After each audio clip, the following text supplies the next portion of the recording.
दुनिया में रूहों और आत्माओं के बारे में बहुत सी भ्रांतियां विकसित हैं। कई लोगों ने इनका आभास किया है, तो कई लोग इन्हें देखने का भी दावा करते हैं। इन रूहों के अस्तित्व में कितनी सच्चाई होती है, इसके बारे में लोग अलग-अलग राय देते हैं। लेकिन क्या हो जब आप किसी ऐसी जगह पर जाएं, जिसके बारे में आपने बहुत कुछ सुन रखा हो, और उस जगह पर आपकी किसी ऐसी ही अदृश्य शक्ति से सामना हो जाए।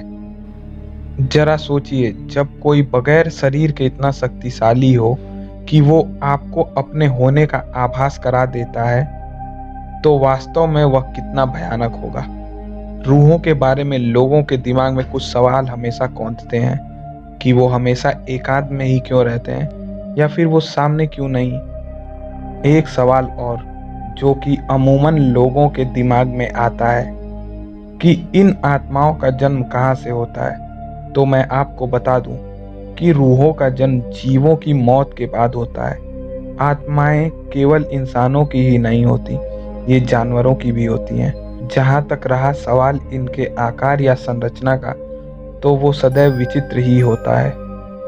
आज की कहानी में हम आपको सिंगापुर के एक ऐसे अस्पताल के बारे में बताएंगे जो कि जापानी सैनिकों के इलाज के लिए बनाया गया, लेकिन वो उनकी कब्रगाह बन गया। तो हेलो दोस्तों, मेरा नाम है निर्भय और स्वागत है आपका मिस्ट्रोपीडिया में।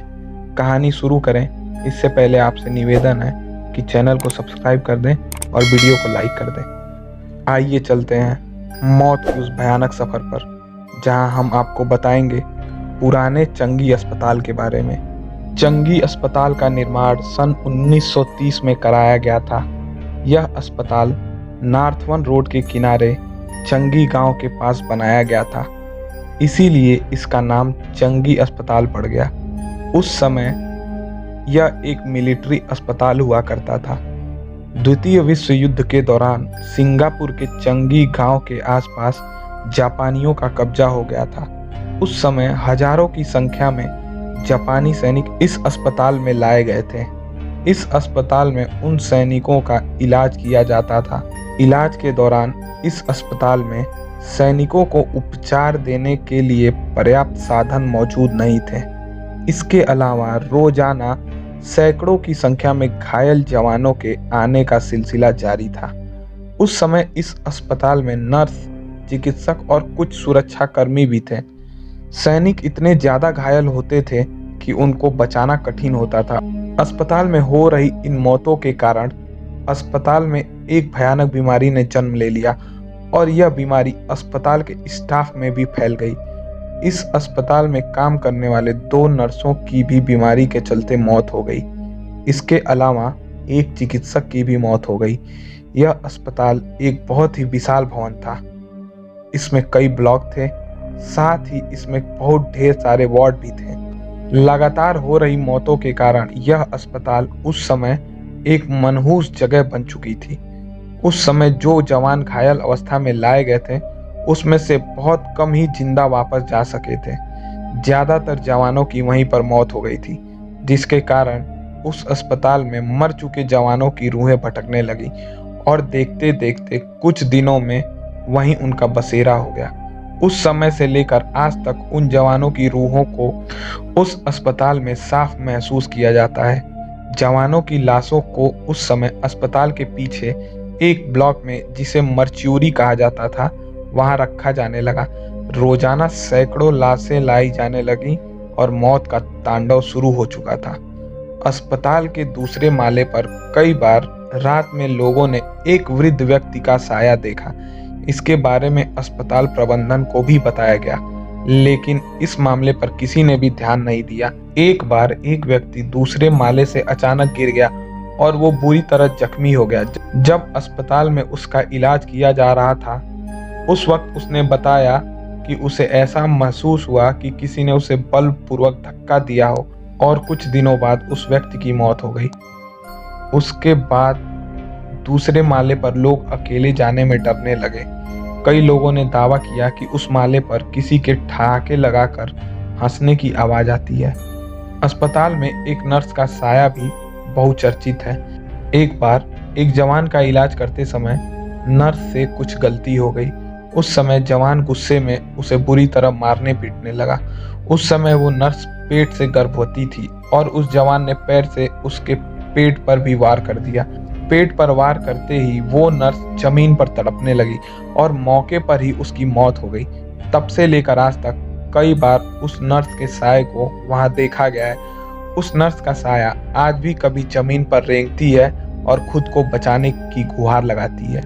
कभी कभी वो अपने हाथ में एक खंजर लिए घूमती है।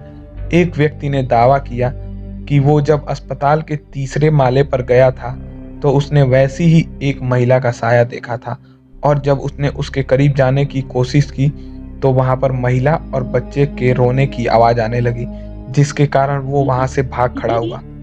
अस्पताल में चौकीदार का भूत भी है। वो अस्पताल में कहीं भी मिल जाता है। इस चौकीदार के बारे में कई लोगों ने दावा किया है कि उन लोगों ने उससे बात भी की है। कुछ ऐसा ही मामला दो भाइयों के साथ भी हुआ था। दोनों भाई अपने स्कूल से वापस लौटकर इस हॉस्पिटल में घूमने के लिए आए थे। हॉस्पिटल के गेट पर आकर उन्होंने अपनी बाइक खड़ी की और हॉस्पिटल के अंदर दाखिल हो गए। अभी वो कुछ दूर ही गए थे तभी अस्पताल का चौकीदार उनके पास आ गया। क्योंकि दोनों भाई पहली बार उस अस्पताल में आए थे और पूरा अस्पताल वीरान था, तो उन दोनों भाइयों ने उससे बातचीत करनी शुरू कर दी। वो बात करते करते कुछ दूरी पर गए और दूसरे माले पर पहुंचे तो चौकीदार ने एक भाई का हाथ पकड़ लिया और कहा कि बस बहुत घूम लिया तुम लोगों ने, अब घर जाओ। जैसा कि दोनों भाइयों ने बताया कि उस आदमी के पास से भयानक बदबू आ रही थी और उसकी आवाज भी काफी भारी थी। जब उसने ये बात कही तो हम डर गए, क्योंकि कई बार हम लोगों ने उस अस्पताल के बारे में सुना था और अंधेरा भी हो रहा था, इसलिए हम वापस आने लगे। जब हम वापस आ रहे थे तो हमने चौकीदार से पूछा कि आप कहाँ रहते हैं, तो चौकीदार ने उसी तरफ इशारा किया जिधर उसने हमें जाने से रोका था। फिर हमने पूछा कि आप यहाँ क्या करते हैं, तो उसने बताया कि मैं कई सालों से इस अस्पताल में लोगों की सेवा करता हूँ, लेकिन मुझे बहुत दुख है कि हॉस्पिटल अब बंद हो गया है, लेकिन मैं इसे नहीं छोड़ सकता। इतना कहकर वो सीढ़ियों से नीचे उतरने लगा। हम दोनों उसके पीछे पीछे नीचे उतरे, लेकिन वो नीचे कहीं भी नहीं था। इतना देखकर हम दोनों वहां से भाग गए और बाइक के पास आ गए। हम दोनों काफी डरे हुए थे और जल्दी जल्दी में बाइक का लॉक भी नहीं खोल पा रहे थे। इसी समय एक भाई की नजर दूसरे के हाथ पर पड़ी, जिसके हाथ को उस चौकीदार ने पकड़ा था। उसके कलाई पर एक काला निशान बन गया था। इतना देखते ही दोनों घबरा गए और वहां से भाग निकले। इस अस्पताल में चारों तरफ रूहों का कब्जा है। कभी भी आप इन रूहों को महसूस कर सकते हैं, लेकिन इस अस्पताल में अकेले घूमने नहीं दिया जाता है, क्योंकि कई बार रूहों के एहसास मात्र से कई लोगों के साथ हादसे हो गए हैं, विशेषकर दूसरे माले पर। वहां से अब तक 3 लोगों की अपने आप ही गिरने से मौत हो गई है।